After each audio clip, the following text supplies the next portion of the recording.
So, yesterday it finished 2-1 to Liverpool, and I'm pretty sure I actually predicted it was going to be a 2-1 victory for Liverpool. That being said, it could have been so much more.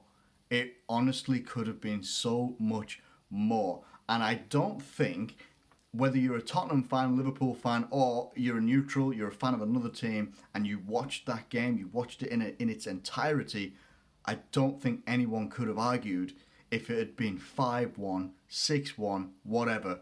I just don't think that anyone could argue that it could have been that. Okay? We got a good goal through Wijnaldum, his first away Premier League goal ever, even including his Newcastle stint as well. He's done it. It's something after like 57 games or something like that away from home. He's finally got his away goal. And it was a good goal. There's no denying it. It was. It was probably more of a chance, like a hit and hope header. And Michel Vorm just, I don't know what it was, whether it was Trippier in front of him actually jumping up and maybe distracted the goalkeeper as well. Or, I don't know what it was. He just wasn't in the right place. He handled the ball, tried to do that whole thing where you're like, you're going to keep the ball out of your net. And it went back in. It was in. It was well in. Definitely well in. So there's no real denying that.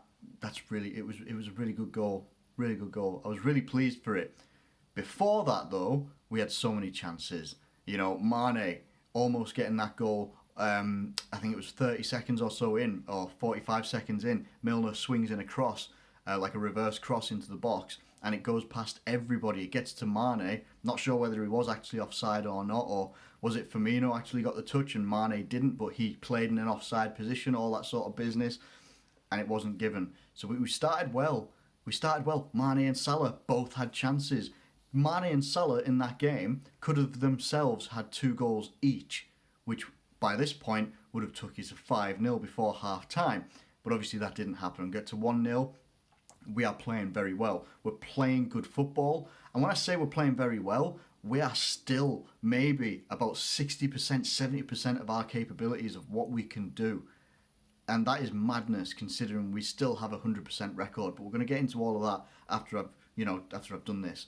So we get into the second half, get the second goal, nice, easy goal by Roberto Firmino. Bobby Firmino gets his goal from great work from Andy Robertson down the left-hand side. Then Mané cutting into the box, doing really, really well. And he fires this cross across the box.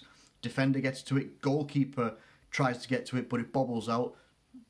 Firmino's got a tap in from like 3 inches, And it was in that respect, it's a lucky goal. Yes, it is, but it was more than deserved. A lot of people, pundits and such like that, are calling out on, Michel Vorm, saying that Tottenham need to have a better backup for Hugo Lloris. I don't think, my personal opinion, I don't think that Michel Vorm did much wrong this game. I actually felt he was let down by his defence. I don't think his defence was playing very well. I don't think the defence was set up very well, in my opinion. In the first half especially. The second half, I think they went to a back 3. They put Eric Dyer in there, and it did make it a little bit harder, but we still managed to score the second goal, which was very important for us. And I just think that people are being a little bit too harsh on Vorm when the defenders and the midfield in front of him, Dembele did not have a good game. I remember Dembele being like an absolute tank and being a real unit in the midfield for Tottenham, and he just wasn't that at all. Maybe this was a game that actually did call for Wanyama, who got brought on like 10 minutes towards the end. It would have called for someone like that, a big physical unit presence when it wasn't working for Dembele. And when you've got Dele Alli out, who isn't going to give you that defensive work, but he gives you much more going forward, I don't know. Maybe that's why it didn't work, but I would not. A lot of people leveling it all the blame at Michel Vorm. I think that's wrong, and I think a lot of it actually does lie down to the defence of Tottenham as well. Tottenham do get a goal back, but it's in the 93rd minute of 95 minutes, 5 minutes extra time in the in injury time, I should say. And it was Eric Lamela, and it was a well-taken ball out of the air, volleyed it in, but it was one of those, I can't put anybody at fault for that. I really can't put anybody at fault for that. Alisson's certainly not at fault because you've got a volley at that power and speed coming in from about maybe 3-4 yards out. Maybe the defence could have done a lot better, but there was a lot of goal mouth scrambles happening in that area. A lot of players, a lot of bodies. It'd be very difficult for a goalkeeper to try and stop that, no matter what their class is, what their level is. So it's difficult from that respect. But the difference for me, it goes to 2-1 at 93 minutes. We've got 2 minutes of injury time to play, and I didn't feel nervous.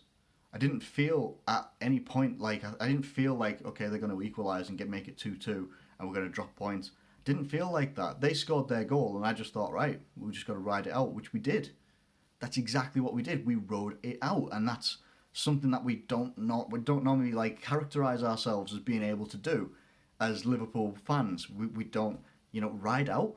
Right, they've just come back into the game. 2 minutes left. It's written in the stars. It's going to go 2-2. Media is going to talk about the failings of Liverpool, blah, blah, blah.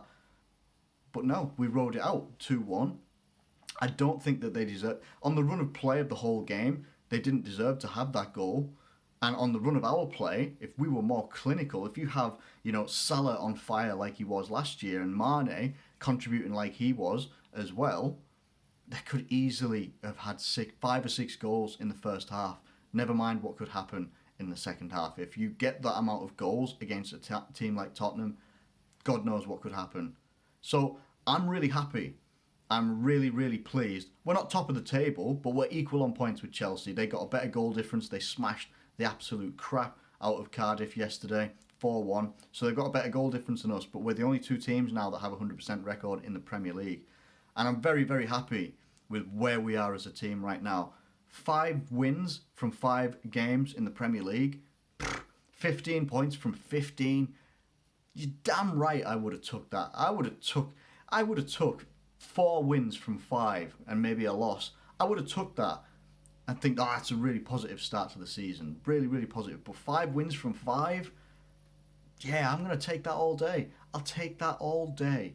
I really, really will. When we've got teams that are already dropping points, obviously the only ones that haven't right now is Chelsea, who look very, very strong. I will absolutely, I love that. I really do. The only thing that I don't like about this game, and it's not the game itself, it's been media pundits, and I've said about this, about Match of the Day, Gary Lineker. Gary Lineker is on there doing like the little post review they do for like 5 minutes or something of that game on Match of the Day, and he starts to talk about the World Cup fatigue and stuff like that Tottenham are going through at the moment, and I just can't get my head around how people can still use the World Cup as an excuse. You can't. You really, really, really, really can't. You can turn around and say, okay, Tottenham had like 9 of their 11 players or something like that at the World Cup. Obviously, Hugo Lloris isn't playing today. Dele Alli wasn't playing today. So 7 of those players that went to the World Cup were playing today. I totally understand that when it's the first game of the season. Okay, I can understand that the first game of the season. We're 5 games in. The World Cup finished 2 months ago. We've already had an international break for the UEFA Nations League. So how can it still be an accepted excuse for Tottenham that they're suffering from World Cup fatigue, they're tired, when you've got players like Eden Hazard absolutely running the show for Chelsea, really running the show for Chelsea, scoring a hat-trick? You've got players like that. You've got other players. You've got like N'Golo Kante, Paul Pogba, people like that still playing for their teams. Whether they're playing at their highest levels doesn't really matter, but they're still putting in good performances.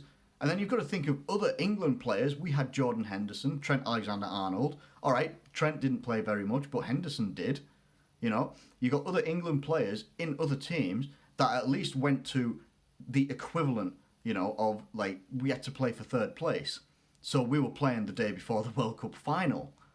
So how is it that Tottenham, like people in the media, Gary Lineker and such like that, are trying to give them this excuse of the post-World Cup fatigue when there's plenty of players? Romelu Lukaku, people like that, the Belgian players, the English players, the French players, even the Croatian players. We still don't have Dejan Lovren back because he's injured.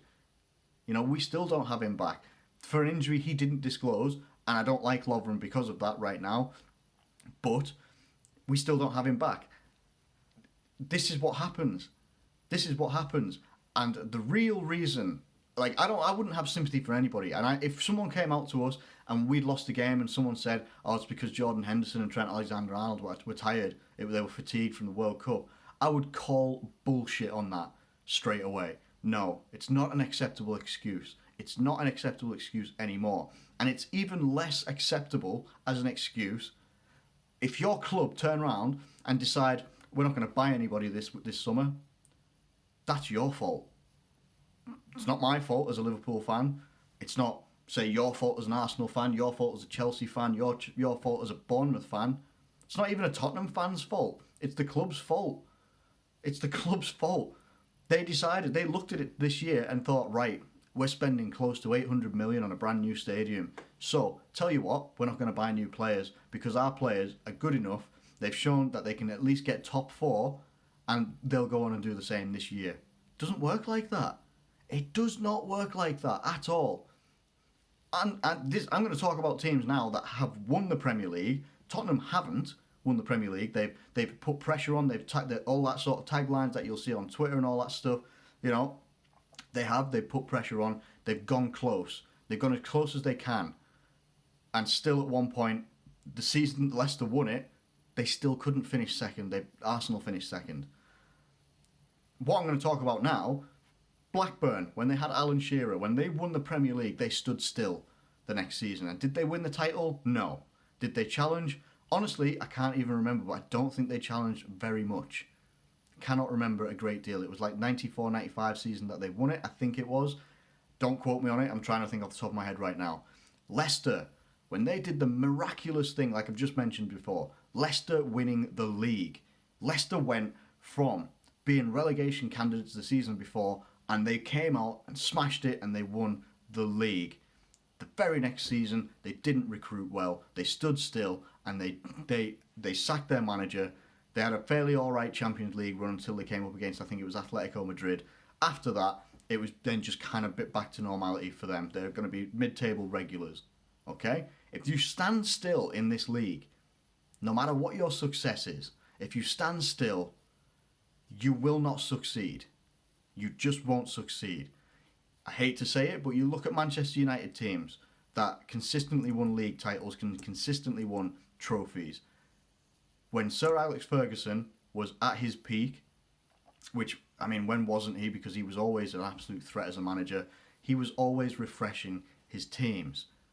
He was letting people go and people were coming in to refresh the team, get it ready for a new generation of football, moving it forward to keep up with the times and keep challenging. If you don't do that, you're not going to get anywhere near it. Tottenham have never won the league.